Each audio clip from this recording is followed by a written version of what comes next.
Hello, welcome back all of you on your own online platform BA online class.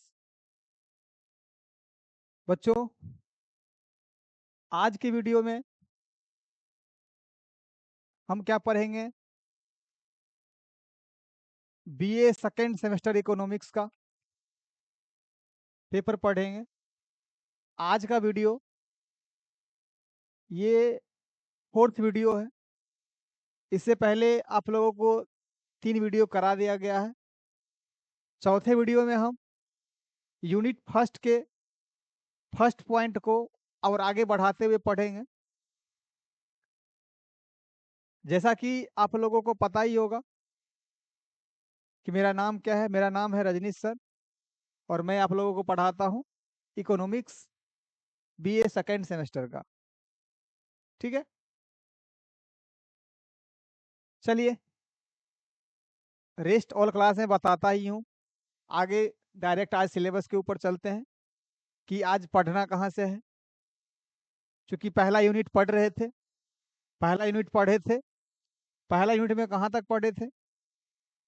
हम पढ़े थे logic के बारे में।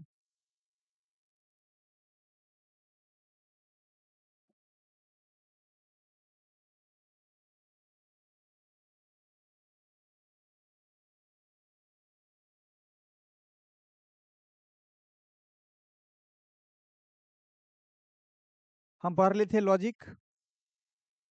लॉजिक पढ़े थे, लॉजिकल ऑपरेशन पढ़े थे, नेगेशन क्या होता है, कंजक्शन क्या होता है, डिसजंक्शन क्या होता है, कंडीशनल स्टेटमेंट क्या है, बाय कंडीशनल स्टेटमेंट क्या है, सबको पढ़ लिए थे।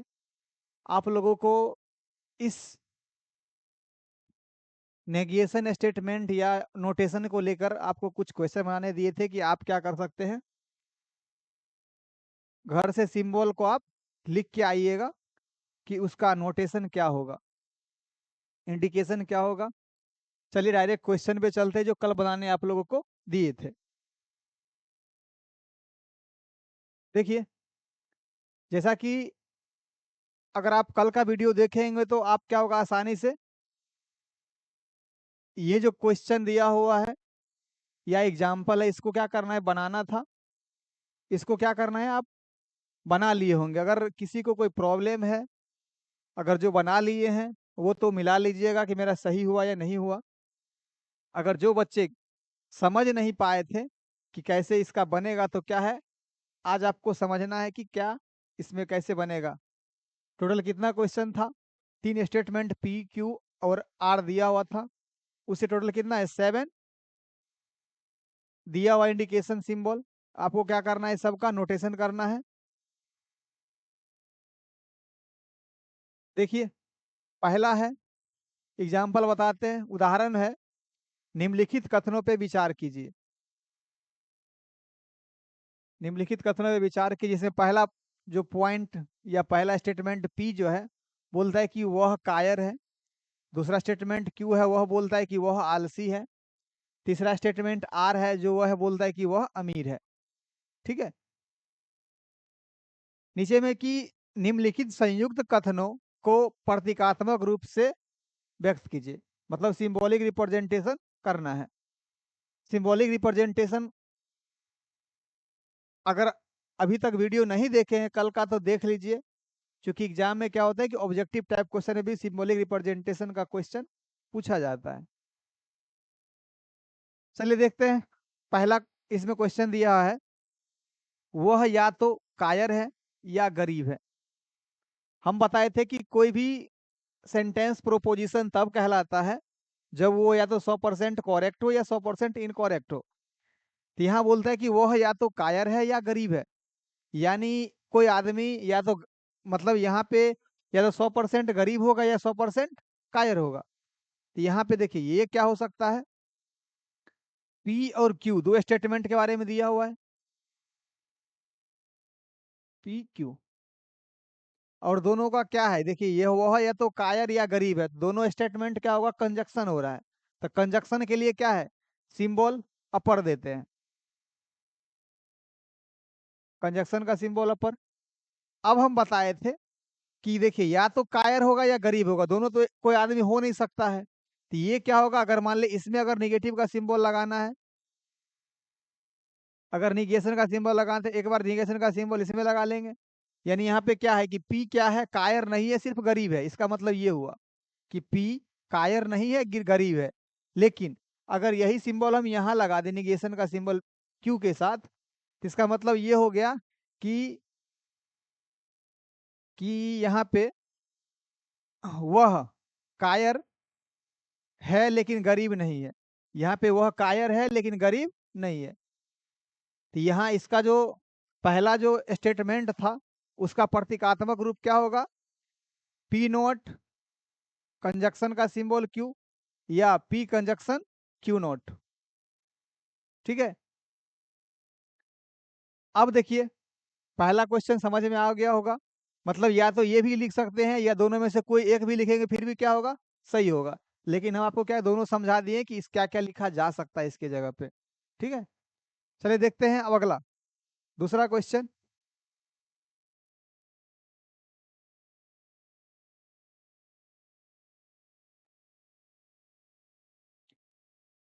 दूसरा क्वेश्चन में है, वह ना तो कायर है और ना ही आलसी है। अब देखिए यहाँ पे इसमें भी ना लगा हुआ है और इसमें भी ना लगा हुआ है। मतलब दोनों स्टेटमेंट में क्या है, नेगेशन का स्टेटमेंट है। मतलब 100% ना ही कायर और 100% ना ही आलसी है। तो यहाँ पे क्या होगा, पी और क्यू दो स्टेटमेंट है, दोनों में नेगेशन का सिंबल है और दोनों क्या है, जुड़ रहा है और यहाँ से मतलब इसका कंजक्शन से क्या हो, जुड़ रहा है। इसके बीच का सिंबल क्या होगा, कंजक्शन वाला सिंबल होगा। ये हो गया सही। मतलब अगर आप समझना है कि अलग अलग सिंबल कंजक्शन क्या होता है, डिसजंक्शन क्या होता है, ये सिंबॉलिक रिप्रेजेंटेशन समझ लीजिएगा, तभी क्या होगा, इस टाइप का क्वेश्चन आपसे आसानी से बन पाएगा।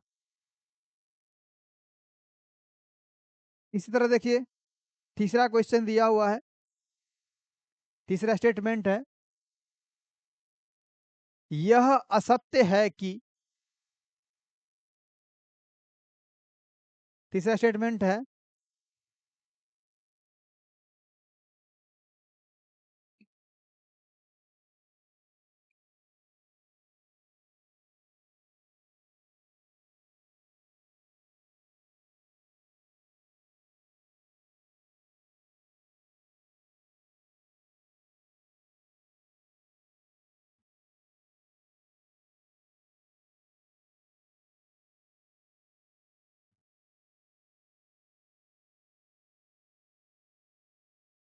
देखिए तीसरा स्टेटमेंट है, यह असत्य है। असत्य मतलब है कि लास्ट का मतलब जिसका जो फाइनल आउटपुट होगा वो क्या होगा, निगेटिव होगा। वह कायर है लेकिन आलसी नहीं है। अब है कायर और आलसी, कायर है पी में और आलसी है क्यू में।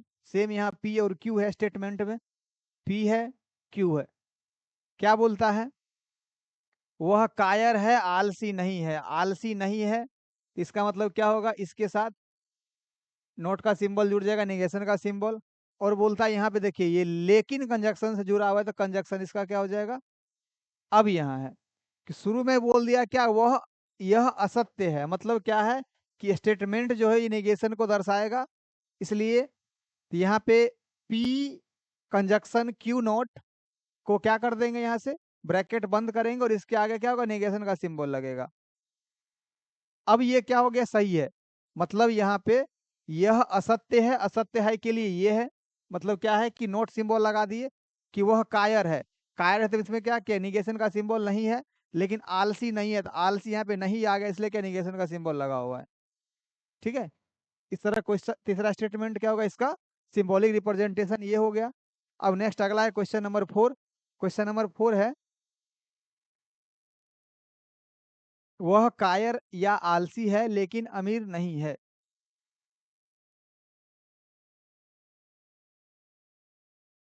अब देखिए इसमें क्या है कि पी क्यू आर तीनों का यूज करना है, पी क्यू आर तीनों का यूज करना है। इसमें पी इंडिकेट करता है कायर, क्यू इंडिकेट करता है आलसी और आर इंडिकेट करता है अमीर को।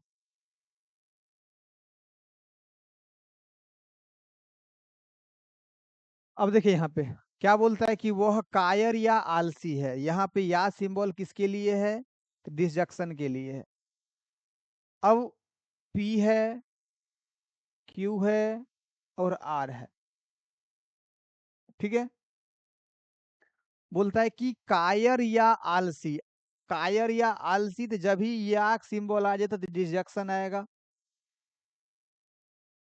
अब बोलता है कि वह कायर या आलसी है लेकिन अमीर नहीं है। अमीर नहीं है, इसके लिए क्या हो जाएगा? निगेशन का सिंबल लगेगा। अब निगेशन के सिंबल में क्या करते हैं? ये तो यहां से यहां तक के लिए हो गया। अब है कि वह या तो कायर है या आलसी है।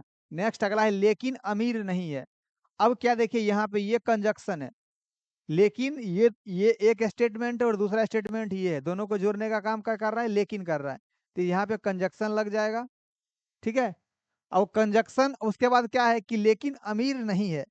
अमीर जो है ये सिंबल आर रिप्रेजेंट करता है और आर में क्या हो जाएगा? यहाँ पे निगेशन का सिंबल हम जोड़ देंगे। यहाँ पे क्या हो जाएगा? निगेशन आर या आर नोट। आर नोट से भी क्या कर सकते हैं? इंडिकेट कर सकते हैं। निगेशन का सिंबल क्या होता है? कभी कभी पहले भी लगता है, कभी कभी बाद में भी लगता है। इसलिए आप कंफ्यूज मत होइएगा कि निगेशन का सिंबल पहले लगाए हैं या बाद लगाए हैं। ये भी निगेशन का सिंबल है, ये ऐसे लिख दें, ये भी निगेशन का सिंबल है। तो यहाँ पे जो फोर्थ स्टेटमेंट था वह कायर या आलसी है लेकिन अमीर नहीं है। तो यहाँ पे देखिए कायर या आलसी के लिए डिसजंक्शन से इंडिकेट किए। लेकिन क्या है? ये दो स्टेटमेंट को जोड़ने के लिए कंजक्शन है, तो उसके लिए क्या किए? यहाँ पे कंजक्शन का सिंबल। अमीर नहीं है, अमीर का क्या है? यहाँ पे आर से इंडिकेट किया हुआ है और आर को क्या किए? हम नोट के साथ लिख दिए हैं, ठीक है, आर नोट। नेक्स्ट अगला पांचवा स्टेटमेंट। पांचवा स्टेटमेंट है कि यह असत्य है कि वह कायर या आलसी है लेकिन अमीर नहीं है। मतलब ये जो ऊपर का ये स्टेटमेंट है सेम का सेम वैसा ही, लेकिन उससे पहले क्या है? सिर्फ असत्य है, मतलब उससे पहले लग जाएगा यहाँ पे नेगेशन का सिंबल। यहाँ पे क्या था? पी था, क्यू था और आर था, ठीक। पी क्यू,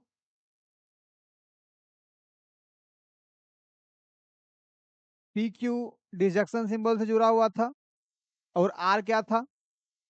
आर, आर जुड़ा हुआ था कंजक्शन सिंबल से, और ये आर नोट था, ये आर नोट। अब है कि बोलता है कि इस स्टेटमेंट, ये पूरा स्टेटमेंट ही क्या असत्य है, तो इसके पहले क्या लगाएंगे? निगेशन का सिंबल लगा देंगे। मतलब P disjunction Q conjunction R not को क्या हो जाएगा? यहाँ पे नोट करना है।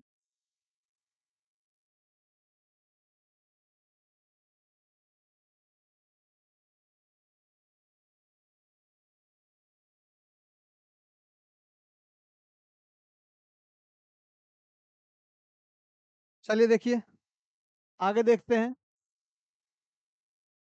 ये पांचवा था, इसी का छठा है। यह सत्य नहीं है। सत्य नहीं मतलब क्या है? असत्य है कि वह अमीर नहीं है। यह सत्य नहीं है कि वह अमीर नहीं है। और सत्य नहीं है तो पहला निगेशन का सिंबल लगेगा, दूसरा क्या है कि अमीर भी नहीं है। यहाँ पे ये छठा यहाँ बता दे रहे हैं। देखिए यहाँ पे आर है, अमीर नहीं है तो एक निगेशन, और असत्य है तो दूसरा निगेशन। ये क्या होगा? छठा का आंसर। मतलब आर स्टेटमेंट क्या है? दो दो नेगेशन का सिंबल है।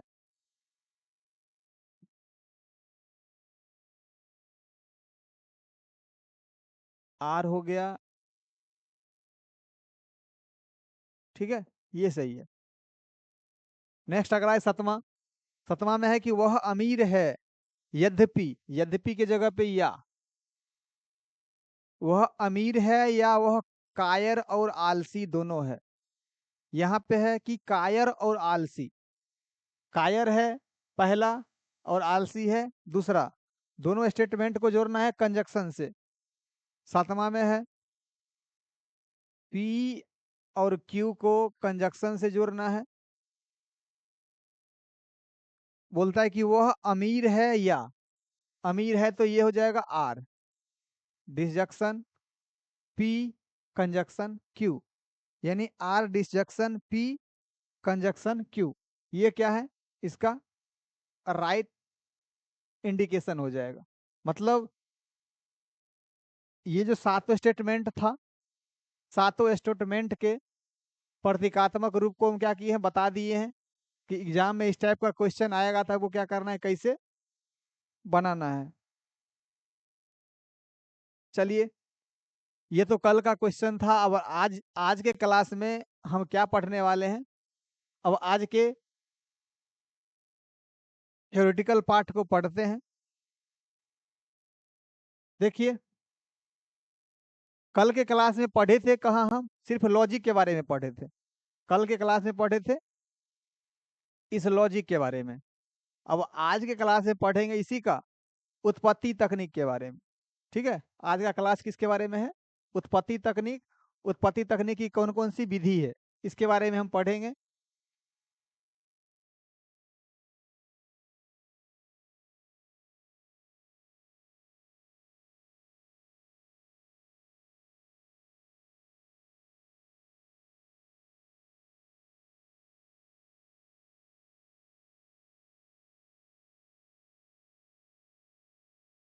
चलिए,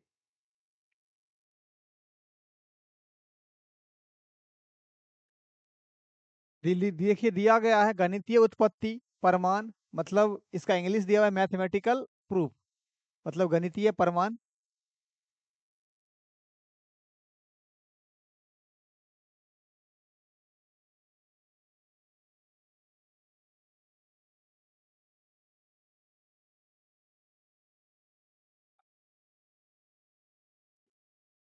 यस, क्या चीज, ओके ओके ठीक, यस।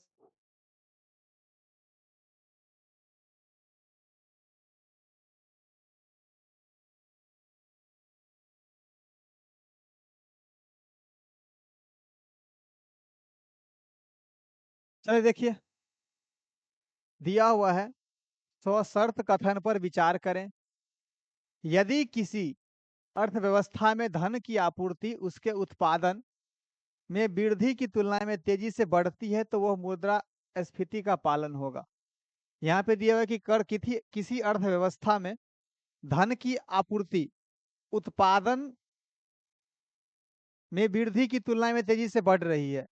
अगर मान लीजिए धन ज्यादा मात्रा में आ जाए और उत्पादन कम हो तो वो क्या है, मुद्रास्फीति का एग्जाम्पल है। आगे है कि अर्थशास्त्री इस बात पर बहस करने में बहुत समय बिताते हैं कि क्या कथन सदैव सत्य होता है, मतलब ये जो स्टेटमेंट है सदैव सत्य होगा, या कभी कभी सत्य होगा, या सदैव असत्य होगा। ठीक है, मतलब किसी स्टेटमेंट पे कन्फ्यूजन होना कि ये हमेशा सत्य होगा या हमेशा असत्य होगा या कभी कभी सत्य होगा। गणित की दुनिया में अधिक विशेष है सार्वभौमिक रूप से, सार्वभौमिक रूप से, सार्वभौमिक का मतलब ये होता है कि सभी के सर्वसम्मति से, सार्वभौमिक रूप से स्वीकृत सिद्धांतों से प्राप्त प्रमेय सदैव सत्य होता है। कहने का मतलब ये है कि अगर कोई प्रमेय सार्वभौमिक रूप से, मतलब क्या है कि बहुत सारे लोगों के मतलब सर्वमत से क्या हो गया कि वो सिद्धांत बना है तो क्या होगा, हमेशा सत्य होगा। ऐसे कथन को टोटोलॉजी कहा जाता है। मतलब ऐसे कथन को क्या कहा जाता है, टोटोलॉजी, यानी वैसा स्टेटमेंट जिसमें क्या हो जाए कि बहुत सारे लोगों का सर्वसम्मति है, उसके बनने के बाद वो क्या होता है, हमेशा सत्य माना जाता है।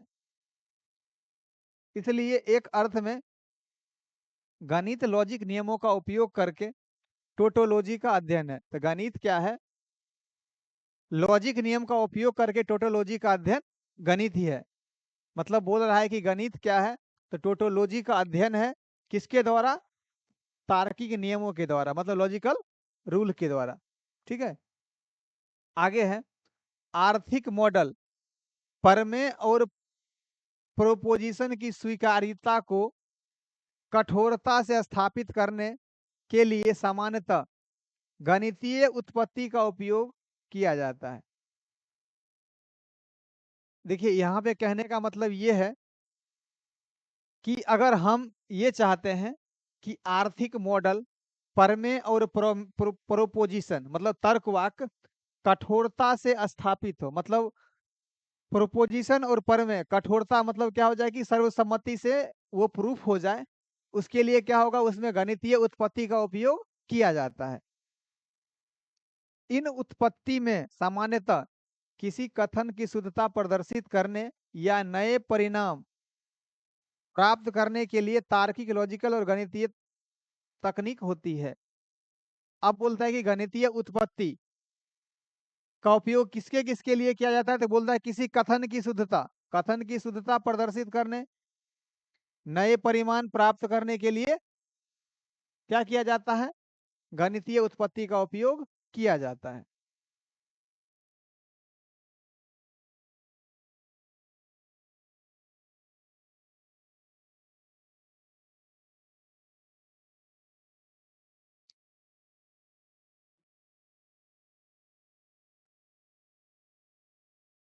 देखिए आगे दिया हुआ है गणितीय उत्पत्ति से संबंधित नियम या इसी को बोलते हैं टर्म, गणित terms related to mathematical proof. मतलब टर्म्स क्या क्या होता है, मैथमेटिकल प्रूफ मतलब गणितीय किसी भी चीज को सत्य करने मतलब सत्यता प्रूफ करने के लिए कौन कौन से ऐसा टर्म है, वो टर्म को पहले समझ लेते हैं। देखिए पहला उसमें टर्म क्या है, पहला टर्म है परमेय, यानी परमेय क्या होता है। दूसरा है कि लेम्मा क्या होता है। तीसरा है परिणाम क्या होता है। चौथा है उत्पत्ति क्या है। ठीक है, देखिए पहला परमेय क्या होता है, तो परमेय एक कथन होता है जो सर्वसम्मति से सिद्ध किया जा चुका है, मतलब वैसा स्टेटमेंट जो सर्वसम्मति से सिद्ध किया जा चुका है उसको बोलते हैं परमेय। अब देखिए दूसरा, ये देखिए लिखा हुआ है कि एक कथन जो सत्य सिद्ध हो चुका है, मतलब जो स्टेटमेंट सत्य सिद्ध हो चुका है उसको बोलते हैं परमेय। दूसरा है लेम्मा। लेम्मा क्या है, एक सत्य कथन जिसका उपयोग अन्य सत्य कथनों को सिद्ध करने में किया जाता है। मतलब अगर मान लीजिए कोई कम इम्पोर्टेंट ऐसा स्टेटमेंट, अगर मतलब कम इम्पोर्टेंट स्टेटमेंट की सहायता से बड़े इम्पोर्टेंट स्टेटमेंट को सिद्ध करना लेम्मा कहलाता है। मतलब दूसरे शब्दों में हम यह भी कह सकते हैं कि कोई एक ऐसा परमेय को सिद्ध करना है तो उसके लिए हम क्या कर लेम्मा की सहायता लेना पड़ेगा। तो वही यहाँ दिया हुआ है, एक सत्य कथन होता है लेम्मा जिसकी सहायता से अन्य परिणामों को सिद्ध किया जाता है। तीसरा है परिणाम। परिणाम भी क्या होता है, एक सत्य कथन होता है जो क्या होता है एक परमेय और प्रोपोजिशन को सरल करने के फलस्वरूप प्राप्त होता है। परिणाम एक सत्य कथन होता है जो परमेय और प्रोपोजिशन को सरल करने के फलस्वरूप प्राप्त होता है। मतलब जब उसका हम सॉल्यूशन कर लेते हैं किसका किसका, परमेय और प्रोपोजिशन का, उसके फलस्वरूप क्या प्राप्त होता है, परिणाम प्राप्त होता है। अगला नेक्स्ट है फोर्थ पॉइंट, उत्पत्ति और प्रमाण। उत्पत्ति और प्रमाण, प्रमाण मतलब होता है प्रूफ, मतलब किसी थ्योरेटिकल पार्ट के सत्यापन के लिए अपने आप को उसकी सत्यता के लिए क्या उसका प्रमाण उपस्थित कराना। अब है कि देखिए यहाँ पे कोई कथन सत्य क्यों है, मतलब कोई भी स्टेटमेंट कैसे सत्य है इसकी व्याख्या करना प्रमाण कहलाता है। ठीक है, कोई स्टेटमेंट कैसे सत्य है उस स्टेटमेंट का व्याख्या करना क्या कहलाता है, प्रमाण कहलाता है। ठीक, चलिए देखते हैं इससे आगे का। अगला देखिए पांचवा, पांचवा जो टर्म है, पांचवा टर्म है अभिगृहित। अभिगृहित बोलता है कि गणितीय स्थिति के बारे में एक मूल धारणा जिसे हम सत्य मानते हैं। मतलब गणितीय स्थिति के बारे में एक ऐसा मूल धारणा जो हम सत्य मानते हैं, वो क्या कहलाता है? अभिगृहित कहलाता है। एग्जाम्पल के लिए यहाँ पे दिया हुआ है कि मान लीजिए m और n दो पूर्णांक है, तब m प्लस और n और या n प्लस m हो तो क्या होता है? दोनों इक्वल होता है। ये क्या है? ट्रू स्टेटमेंट है। ये क्या होता है कि कभी मतलब अभिगृहित एक ऐसा स्टेटमेंट है जो क्या होता है? हमेशा सत्य ही होता है। ठीक है, जैसे मान लीजिए यहाँ पे एग्जाम्पल में दिया हुआ है, जब 2+3 कर लें या 3+2 करें, दोनों का वैल्यू क्या होगा? 5 ही आएगा। ये क्या है? ट्रू है दोनों। यही कहलाता है अभिगृहित।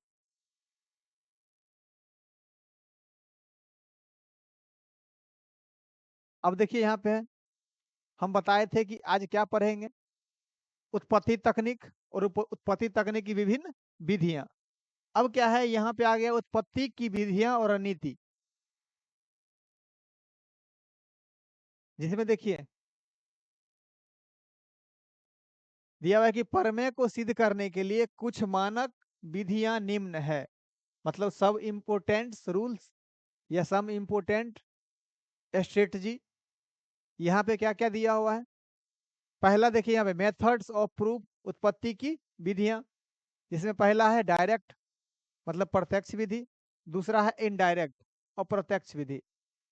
डायरेक्ट का मतलब अगर आपको मतलब लोकल लैंग्वेज में समझाना है कि डायरेक्ट क्या होता है और इनडायरेक्ट क्या होता है, जैसे हम लोग के घर में देखते हैं, कभी शादी है, शादी में क्या होता है कि कार्ड पहुंचाने के लिए कोई ना कोई घर का आदमी जाता है या किसी के हाथ से कार्ड को क्या कर दूसरे के यहाँ रिश्तेदार के यहाँ भिजवाते हैं। अब क्या है कि मान लीजिए अगर कार्ड को आदमी स्वयं देने जाए तो ये हो गया प्रत्यक्ष। अब क्या है कि किसी दूसरे आदमी के हाथ से पहुंचवा दे तो उसको बोलते हैं अप्रत्यक्ष। आपको समझ में आ गया होगा प्रत्यक्ष क्या होता है, अप्रत्यक्ष क्या होता है। मतलब डायरेक्ट किसी स्टेटमेंट का पॉजिटिविटी मतलब क्या होता है, पॉजिटिविटी के अनुसार पर उसका हल निकालना, ये कहलाता है प्रत्यक्ष उत्पत्ति। वही क्या है कि किसी दूसरे स्टेटमेंट की सहायता से उसका हल निकालना कहलाता है अप्रत्यक्ष उत्पत्ति। अब है प्रत्यक्ष उत्पत्ति के आगे डेरिवेशन को नहीं पढ़ेंगे हम। अब है कि अप्रत्यक्ष का दो होता है, पहले है प्रतिनिधात्मक द्वारा उत्पत्ति, प्रतिधनात्मक द्वारा उत्पत्ति, दूसरा है विरोधाभास द्वारा उत्पत्ति।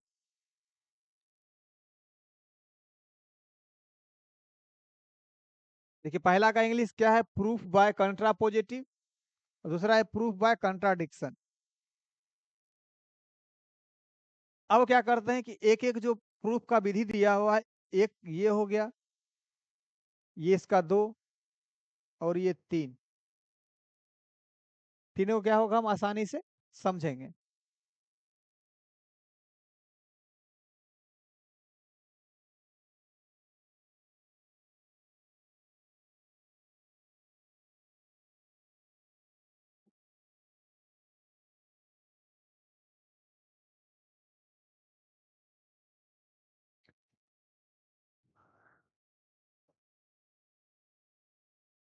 देखिए पहला है प्रत्यक्ष विधि।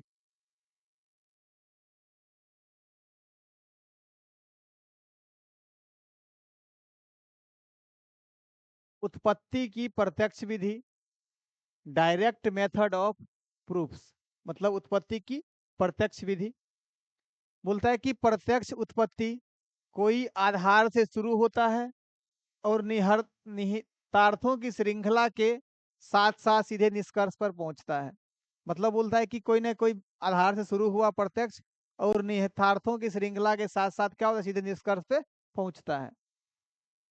इस प्रकार कथन P इम्प्लाइज Q के प्रत्यक्ष उत्पत्ति में हम निहितार्थ की सकर्मक प्रवृत्ति का उपयोग करते हैं। मतलब क्या होता है? हमेशा पॉजिटिविटी का क्या करते हैं? उपयोग करते हैं। अर्थात यदि P इम्प्लाइज Q है और R इम्प्लाइज Q है, देन क्या हो जाएगा, P इंप्लाइज Q का अनुसरण करते हैं। मतलब बोलता है, अगर समझाना है तो बोलता है P R के बराबर है और Q R के बराबर है, तो क्या है, P is equal to Q, ऐसा होता है। मतलब ये क्या है, पॉजिटिविटी नेचर को लेते हुए हम प्रत्यक्ष तकनीक को क्या करते हैं, प्रूफ करते हैं। इसके आगे है, उत्पत्ति शुरू करने के लिए हम मानते हैं कि P एक सत्य कथन है। ठीक, इससे एक निहित P1 निकालते हैं। पहले क्या करेंगे, P1 निकालेंगे, फिर P1 से हम एक निहित कथन P2 निकालते हैं, दूसरा फिर P2 निकालते हैं। इसी प्रकार जब हम एक निहितार्थ P के बिलोंग्स P के इंप्लाइज Q प्राप्त नहीं कर लेते, निहितार्थ के सकर्मक गुण का उपयोग करके हम प्रमेय कथन की वैधता और स्वीकार्यता निकालते हैं। देखिए यहाँ पे सबसे पहले बोला कि कोई एक स्टेटमेंट मान लिए P जो एक सत्य कथन है। इस सत्य कथन से पहला P1 निकाल लिए, दूसरा क्या था, P2 निकाल लिए। अब दोनों कथन के सकर्मक गुण को कंपेयर करते हुए क्या करते हैं कि इस कथन की वैधता और स्वीकार्यता को निकाल लेते हैं। P1 P2 P के जैसे परिणाम अपने आप में है और अन्य प्रमेय, उपप्रमेय और लेमा से प्राप्त किए जा सकते हैं। मतलब बोलता है कि अलग अलग प्रमेय, उपप्रमेय और लेमा से क्या किया जाता है कि अलग अलग परिणामों को प्राप्त किया जाता है, किसके द्वारा, प्रत्यक्ष विधि के द्वारा। अब देखिए नीचे में दो चार इसका एग्जाम्पल दिया गया है प्रत्यक्ष विधि का। प्रत्यक्ष विधि का पहला एग्जाम्पल,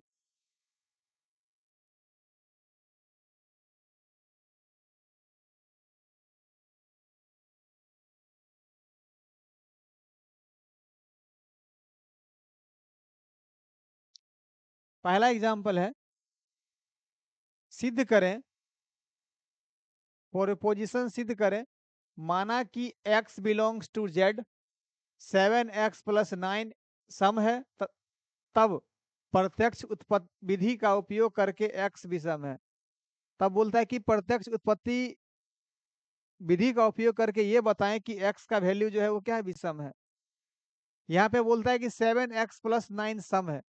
हम जानते हैं कि सम संख्या क्या होता है, शुरू में ही बताया, इसलिए फर्स्ट लेक्चर में ही बताए थे न्यूमेरिकल वैल्यू को, इसलिए ताकि समझ में आए कि आगे कौन कौन से नंबर्स के बारे में पूछा जा सकता है। तो हम बताए थे शुरू में कि कोई संख्या जब 2 के मल्टीपल में होता है तो उसको बोलते हैं सम संख्या।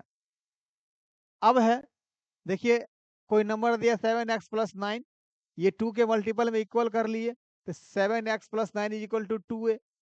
ठीक है, तो मान लिए कोई एक नंबर 7x + 9, मतलब माना 7x + 9 is equal to 2a, जो एक क्या है, सम है। इस प्रकार किसी पूर्णांक a के लिए 7x + 9 is equal to 2a, दोनों पक्षों में 6x + 9 घटाने पर, जब 6x + 9 घटाएंगे, देखिए 7x + 9 में से घटाएंगे 6x - 9, इधर दिया हुआ है 2a - 6x - 9। ठीक है, अब देखिए यहाँ पे घटेगा, 7x में 6x घट जाएगा तो x बचेगा, और 9 में से 9 घट गया तो 0। यहाँ क्या है, 2a - 6 - 9। अब यहाँ देखिए, यहाँ तक आ गया, x बराबर 2a 6 ये है। अब इसके आगे क्या है, इसमें से क्या किया, कॉमन कर लिया है, किसको, तो 2 को। जब हम 9 1, मतलब ये जो वैल्यू है x का, इस x का वैल्यू क्या किए, यहाँ पे दिया हुआ x बराबर 2a 6x - 9। अब क्या है कि इस 9 को जगह पे क्या लिख सकते हैं, 9 को अगर हम लिख लें 10 - 1, तो कोई प्रॉब्लम होगा नहीं। तो सेम यहाँ, यानी x बराबर दे दिया 2a 6x माइनस 9, इसके जगह पे ये लिख लिए 2a minus 6x minus 10 plus 1। अब यहाँ समय से कॉमन कर लेंगे तो ये हो जाएगा a minus x minus 5 plus 1। अब देखिए यहाँ पे ये क्या है, x का ये निकल गया 2 के फॉर्म में, यही दिया हुआ यहाँ पे 3x, ये आ गया, इसके इक्वल है x। अब है कि परिणाम स्वरूप x का वैल्यू निकल गया 2b प्लस a, जहां b बराबर क्या है, a minus 3x minus 5 belongs to z। मतलब यहाँ पे दिया हुआ है, इसी को हम लिख सकते हैं x बराबर 2b प्लस 1, और ये जो अंदर का वैल्यू है इसको क्या मान लिया, a मान लिया, ये अंदर का वैल्यू को क्या मान लिया, b मान लिया। अब ये b लिख दिए यहाँ, ये क्या है, यहाँ से पता चल गया कि ये क्या है, इसलिए x क्या है, विषम है। मतलब किसी नंबर के दो गुने में जब एक जोड़ते हैं तो क्या होता है, विषम होता है। जैसे मान लिया अगर यहाँ पे कोई नंबर दिया हुआ है 4, 2 गुना जोड़ दो और एक इसमें जब जोड़ देते थे ये कितना होगा, 9। चाहे यहाँ पे 4 को एक से गुना करे और एक जोड़े, फिर भी क्या होगा, 5। ये भी सम आया, ये भी सम आया।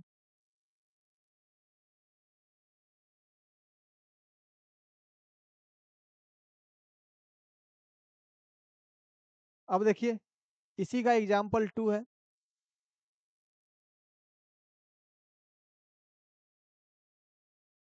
दो सम पूर्णांकों का योग स्वयं एक सम संख्या है। बोलता है कि अगर कोई दो सम संख्या है उसका योग भी क्या होगा, एक सम संख्या होगा। इसका हल क्या किया, मान लिए कि x और y क्या है, दो सम पूर्णांक है।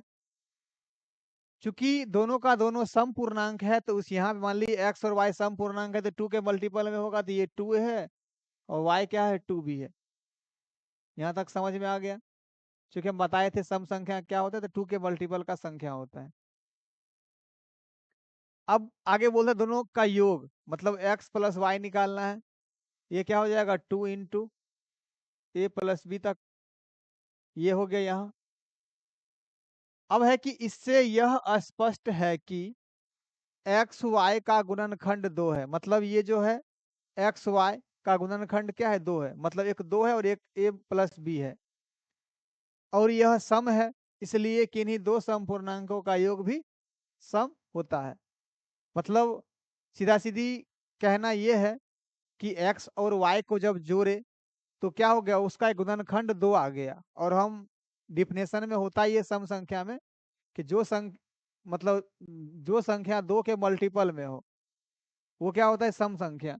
अब यहाँ देखिए यहाँ का क्या होगा, इसका गुणनखंड 2 आ चुका है, तो ये क्या, दोनों का सम क्या हो जाएगा, सम संख्या होगा। ये प्रूफ हो गया।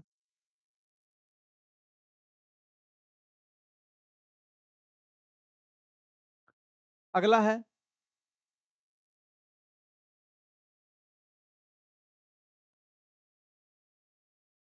उत्पत्ति की अप्रत्यक्ष विधि। ठीक है, उत्पत्ति की अप्रत्यक्ष विधि, इनडायरेक्ट मेथड ऑफ प्रूफ। मतलब डायरेक्ट मेथड में बता दिए थे, अभी तुरंत बताएं डायरेक्ट मेथड में क्या क्या होता है। एक बताए दो एग्जाम्पल, पहला बताए सम संख्या को सम संख्या से जोड़ेंगे तो क्या निकलता है, सम संख्या निकलता है। अब उत्पत्ति तकनीक का जो पहला विधि है, कंट्रापोजिटिव तकनीक या धनात्मक विधि, इसी इंग्लिश में बोलते हैं कि प्रूफ बाय कंट्रापोजिटिव टेक्निक। एक अप्रत्यक्ष उत्पत्ति कुछ काल्पनिक परिदृश्य से शुरू होता है और प्रत्येक परिदृश्य की अनिश्चितताओं को खत्म करने के लिए आगे बढ़ सकता है जब तक कि अपरिहार्य निष्कर्ष नहीं निकलता। बोलता है कि अप्रत्यक्ष विधि क्या होता है कि कोई काल्पनिक परिदृश्य से शुरू होता है और तब तक खत्म नहीं होता जब तक कि उसका कोई ना कोई निष्कर्ष ना निकल जाए। निहितार्थ P इम्प्लाइज Q, एक कंट्रापोजिटिव निहितार्थ P not implies Q not है, ठीक है, या नॉट पी या negation P implies negation Q है। ये समकक्ष रूप है। कभी कभी किसी परिणाम को मूल सशर्त रूप के अतिरिक्त कंट्रापोजिटिव रूप से सिद्ध करना सरल होता है। कभी कभी कोई स्टेटमेंट जिसको मूल सतत सशर्त रूप की अपेक्षा कंट्रापोजिटिव रूप से सिद्ध करना क्या होता है, आसान होता है। या ऑन अदर वर्ड्स बोले दूसरे शब्दों में, बोलता है कि P इम्प्लाइज Q को सिद्ध करने के लिए यह मान लिया जाता है कि Q असत्य है, और तब हम सिद्ध करते हैं क्या चीज, P भी असत्य है। मतलब दोनों में से किसी एक को असत्य मानकर दूसरे को क्या करते हैं, असत्य प्रूफ कर लेते हैं। ठीक, आगे है कंट्रापोजिटिव को सिद्ध करना अप्रत्यक्ष उत्पत्ति के रूप में प्रेरण और विरोधाभास द्वारा भी किया जाता है। बोलता है कि प्रेरण और विरोधाभास द्वारा भी कंट्रापोजिटिव के प्रत्यक्ष विधि को कंट्रापोजिटिव को प्रत्यक्ष विधि से सिद्ध किया जा सकता है, लेकिन एकमात्र सावधानी जो बरतना ये रहता है कि कंट्रापोजिटिव सही रूप से बने। मतलब कोई स्टेटमेंट कंट्रापोजिटिव स्टेटमेंट सही बन रहा है या नहीं बन रहा है, इसके लिए क्या है कि विरोधाभास विधि से हम क्या कर सकते हैं, सॉल्व कर सकते हैं। चलिए देखते हैं आगे।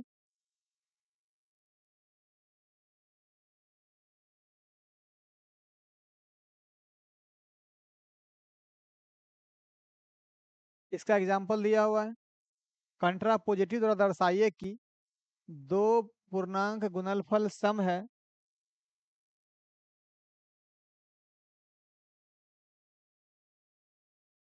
तब या तो ए और बी, ए सम है या बी सम है।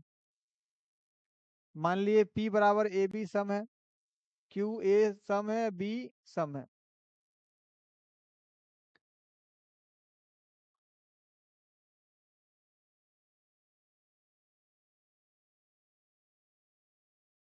देखिए यहाँ पे हमको सिद्ध क्या करना था, सिद्ध ये करना था कि सम है या विषम है, तो कंट्रापोजिटिव मेथड से सॉल्व करना है। देखिए यहाँ पे क्या दिया हुआ है कि दो पूर्णांक का गुणनफल सम है, या तो ए सम है या बी सम है। मतलब ए और बी जब सम होगा, दोनों का मल्टीपल भी क्या होगा, सम होगा। ये प्रूफ करना है। तो मान लिए पी क्यू, पी को ए और बी का मल्टीपल मान लिए, क्यू को ए माने या बी माने, तो बोलता है देन पी इंप्लाइज क्यू। सिद्ध करना है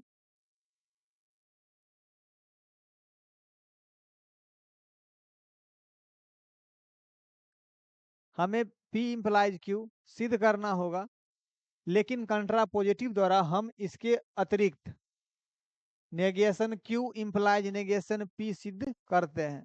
मतलब कंट्रापोजिटिव मतलब कोई स्टेटमेंट क्या है, अगर पॉजिटिविटी से सर मतलब सत्य किया जाए तो वो कहलाता है प्रत्यक्ष विधि।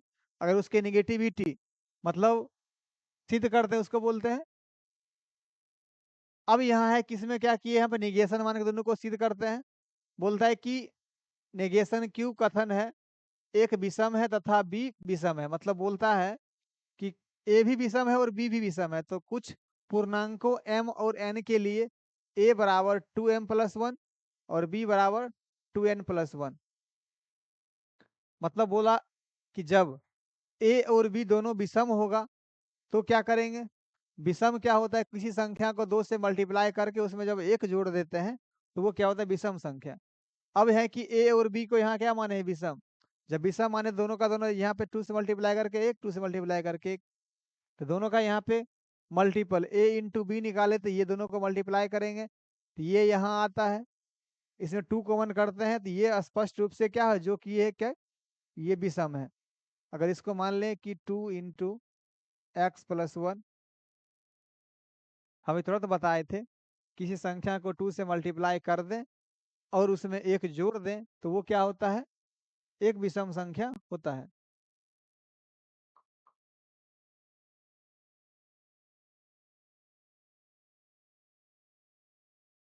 चलिए अब दूसरा देखते हैं, विरोधाभास द्वारा उत्पत्ति।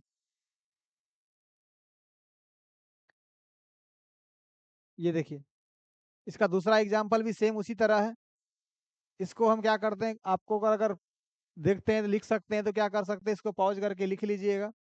अगला देखते हैं इसका अप्रत्यक्ष विधि का दूसरा, विरोधाभास द्वारा उत्पत्ति।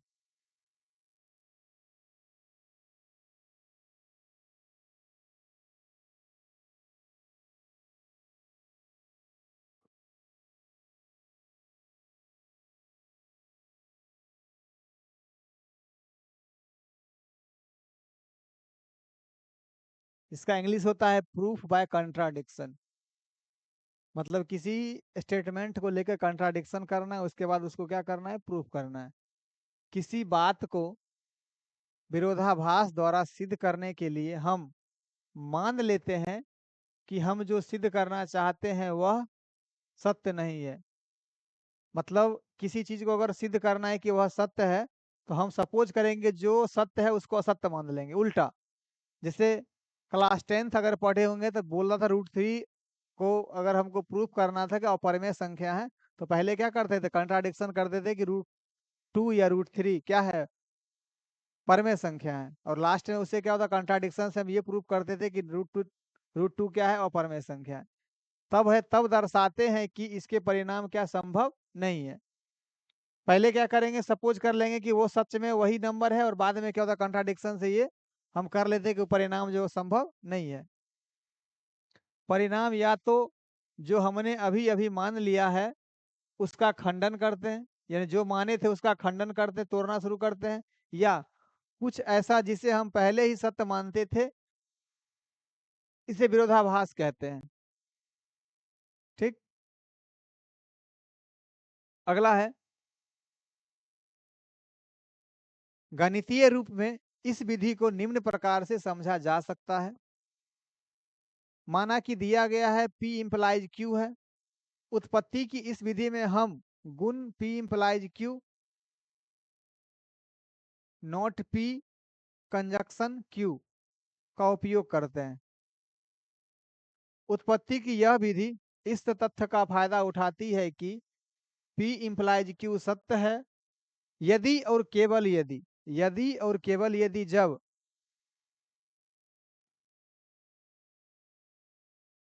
निगेशन ऑफ या negation of P conjunction Q का नॉट, अर्थात P कंजक्शन Q नॉट असत्य है। इस प्रकार उत्पत्ति का निर्माण निम्न प्रकार किया जाता है।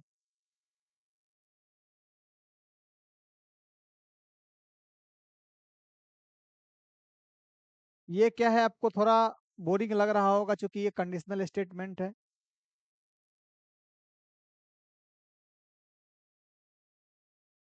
लेकिन क्या एग्जाम में पूछा जाता है, इसलिए आपको क्या होगा, पढ़ना पड़ेगा।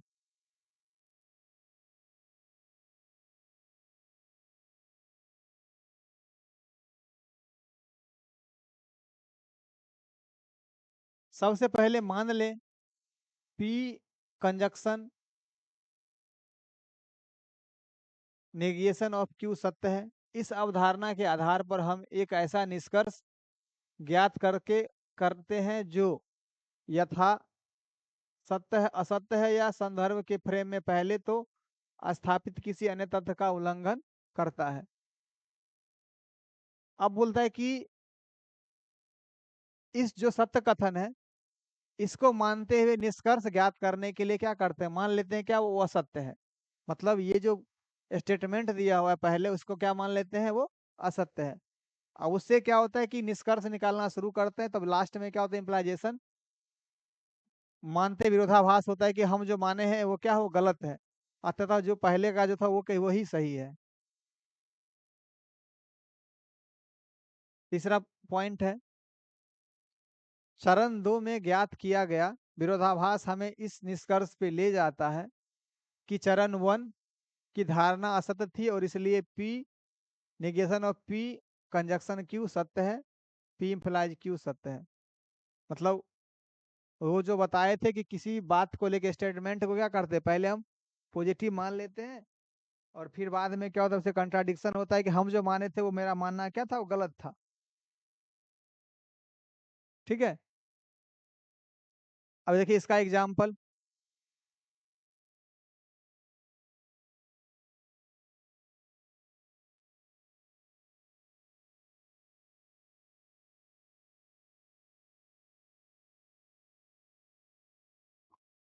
पर में यदि 3n+2 विषम है तब n विषम है कि विरोधाभास द्वारा उत्पत्ति कीजिए। यहाँ देखिए सॉल्यूशन। माना p बराबर 3n+2 विषम है और q बराबर n विषम है। p और q दिए हुआ है, p बराबर 3n+2 है और q बराबर n है। अब विरोधाभास विधि द्वारा निहितार्थ p इंप्लाइज q को सिद्ध करने के लिए यह दिखाना पर्याप्त है p conjunction negation of q असत्य है। मान लिए p implies negation of q सत्य है, अर्थात 3n+2 विषम है और n सम है। जब ऐसा मानेंगे तो ये प्रूफ हो जाएगा कि ये क्या विषम है, दूसरा क्या है, सम है। ये एक अपोजिट मान लिए, ये प्रूफ करना है विषम, लेकिन माने क्या है, सम। अब n का तात्पर्य किसी पूर्णांक के लिए n बराबर 2k से है। जब n का मान क्या कर लिए, यहाँ पे 2k रख लिए, 3n+2 6k+2, यहाँ से क्या कर ले, 2 को 1 कर लेते, ये हो जाएगा 2 के मल्टीपल में, जो दर्शाता है कि 3n+2 क्या है, एक सम है। मतलब यहाँ पे जब n का मान वैल्यू रख दिए तो यहाँ क्या दिख रहा है कि 2 के मल्टीपल में दिख रहा है। ये क्या होता है, यहाँ से पता चलता है ये एक सम है। यह इस धारणा का खंडन करता है कि 3n+2 क्या है, विषम है, तब n विषम है, सत्य है। मतलब यहाँ पे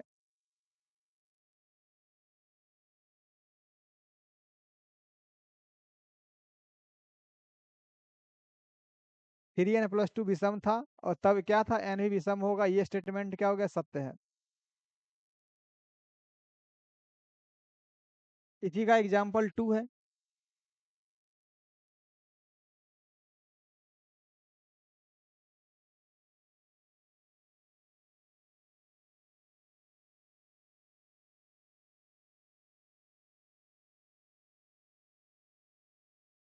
ये देखिए, ये कंप्लीट एक ऐसा एग्जाम्पल जिसमें तीनों विधि का उपयोग करके बताया गया है। बोलता है कि 3 अलग अलग विधियों का उपयोग करके निम्न को सिद्ध कीजिए। x² + 5x - 4 = 0 और x = 0। अब देखिए इसमें तीनों विधि हम पहले तीनों बता ही दिए हैं, तो ये क्या है, रिपीटेशन आपको क्या करना है, बस आपको देख लेना है कि कैसे कैसे किया गया है।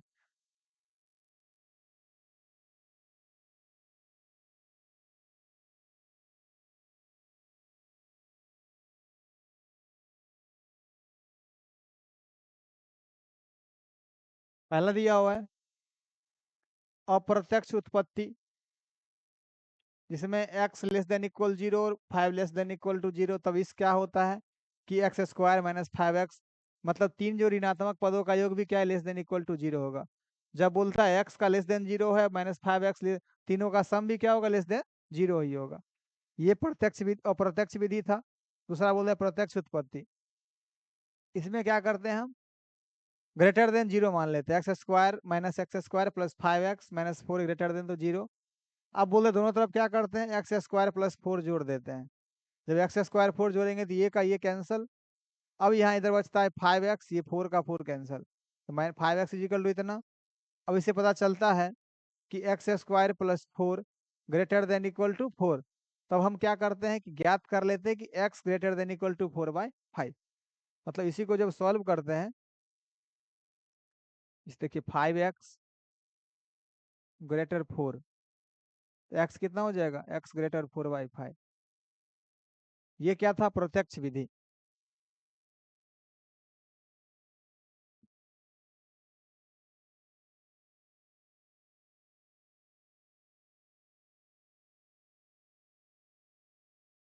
अब इसी का लास्ट तीसरा बोलता है विधि, विरोधाभास द्वारा उत्पत्ति। माना कि कथन सत्य नहीं है, तब एक्स इस प्रकार होना चाहिए कि x square plus 5x minus 4 greater than equal to greater than 0 और एक्स लेस देन इक्वल 0। लेकिन एक्स लेस देन इक्वल 0 है तब x square plus 5x minus 4 less than equal x square minus x square minus 4 less than equal to -4। हमें एक विरोधाभास ज्ञात होता है, मतलब कंट्राडिक्शन से ही प्रूफ कर लिए कि मतलब क्या है, ये नंबर जो दिया गया लेस देन इक्वल टू 0 है। आज की वीडियो में क्या था, इतना ही तक पढ़ना है। नेक्स्ट अगले वीडियो में क्या करेंगे, ये जो टॉपिक है आपका यूनिट 1 का फर्स्ट पॉइंट लॉजिक और उत्पत्ति तकनीक, ये समाप्त हो चुका है। आप क्या कर सकते हैं कि अगर इससे रिलेटेड कोई क्वेश्चन होगा तो बना सकते हैं आप।